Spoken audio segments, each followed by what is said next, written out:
కల్తీ రక్తం అనడానికి మీ ఉద్దేశం ఏంది? ఎవరిది కల్తీ రక్తము? ఎవరి గురించి మీరు మాట్లాడుతున్నారు? ఈరోజు ఎందుకు మీకు డీకేరడమని చూస్తే అంత కడుపుమంట? మీరు ఏమి జిల్లాకు చేయలేదని చెప్తే మీకు వచ్చినటువంటి బాధ ఏంది? మీరు చెయ్యని మాట వాస్తవమే కదా.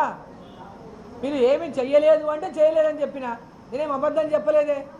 ఏ రోజుగా పరిపాలన పైన ఆయన దృష్టి పెట్టలే. కేవలం ఏ ఒక్క ప్రజలకు అందుబాటులో లేడు. ఎవరి సమస్యల పరిష్కారం కోసం 10 మందిలో కూర్చొని ఏదైనా సమస్య పరిష్కారం చేయలే. ఈరోజు లక్కీగా కాంగ్రెస్ పార్టీ అధికారంలో వస్తే లక్కీగా ఆయన వేరే పార్టీకి వెళ్ళి వచ్చినా లక్కు ఉంది కాబట్టి ముఖ్యమంత్రి అయింది.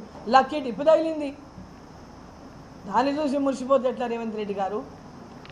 అవినీతి సామ్రాట్లు వీళ్ళు, బ్లాక్మెయిల్ దందాలు చేసిన వాళ్ళు, ఓటుకు నోటు కేసులో జైలుకు పోయిన వాళ్ళు వీళ్ళ మా గురించి మోదీ గారి గురించి మాట్లాడేది. మాట్లాడేటప్పుడు కొంచెమైనా సోయి ఉండాలి.